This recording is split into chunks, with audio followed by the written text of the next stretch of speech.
All right, well, let's continue. Right on. I feel like my affect was a little flat my last video, not a whole lot of smiling.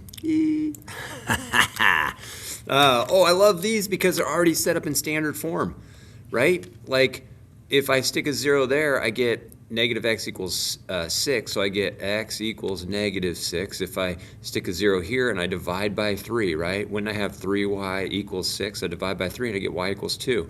So what I want to do is I want to show those two values on our x and y axis there. So I go, let's see, negative 6. We got to make sure we don't put the wrong one on the wrong axis. And then y equals 2. That's an easy mistake to make.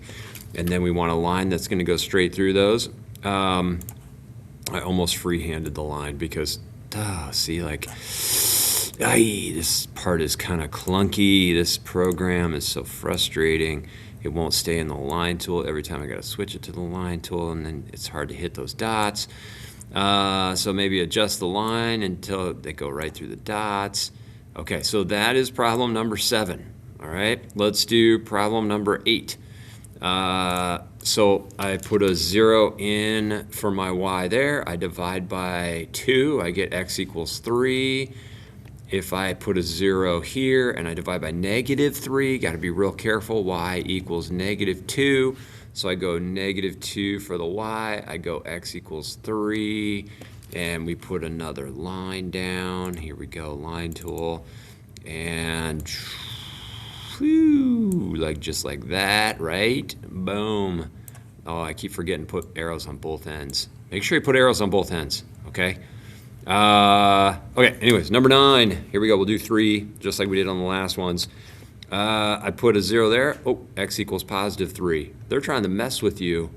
They're trying to mess with you. The negative in it, right? I divide both by negative 1. And y equals negative 3. So I go to negative 3. I go to positive 3.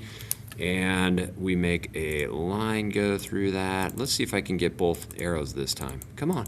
What? It won't. Oh, wait, here it is, right here. I want the one with both arrows. There we go. So maybe it's like this. Okay. Okay.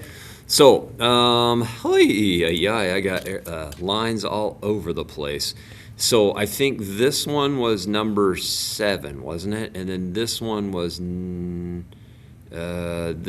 number 8, I think, and this one was number 9. Okay. I hope that was the way it went. Like negative 3, positive 3. Yeah, that's number 9. Okay.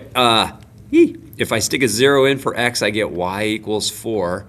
If I stick a 0 in for y, I divide by negative 2, and I get x equals negative 2. Okay, now when I graph that, I go to y equals 4 and negative 2, and grab my line tool down here. Is this? Oh, this is good. It's in the double arrow. It's in the double arrow mode. Love it. There's number 10. Okay, since we can see 12 right now, let's just do 12 real quick, okay? This time I'm going to label this guy right here as number 10 so I don't lose track of what I'm doing. Oh, I stick a 0 there and I have to, this was tricking people. I was helping a number of people with this. Like, how do I get rid of a half? Well, I could multiply this side by 2, and then I have to multiply this side by 2. And so x equals 4. Okay, let's go over to 4, right?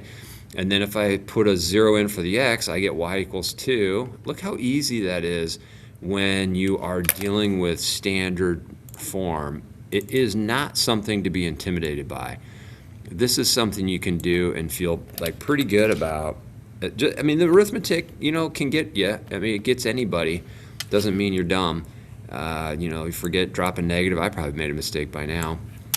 And you're probably laughing at me going, what, Nelson? Come on, man. So if I put a 0 there, I get y equals negative 3. Maybe I'll make it right here. If I put a 0 over here, I get negative 2x equals negative 3, and I divide by negative 2, and I get 3 halves. So I got to go to 1.5, on the x. 1.5 on the x. There's my 3 halves right there. And then I got to go to negative 3 on the y. And line tool. Maybe it's like, I'm trying to line it up, like maybe like that. Okay. That was number there. What was that number? 11. That was 11. Yeah, I went a little out of order. I went 10, 12, then number 11 right there. Woo! Okay. The last four are slope intercept form. I'll just throw it into this video because I don't feel like it's going to take us that long to do slope. Well, no. I take it back. I'm going to make a new video for this. Thanks for watching, everybody.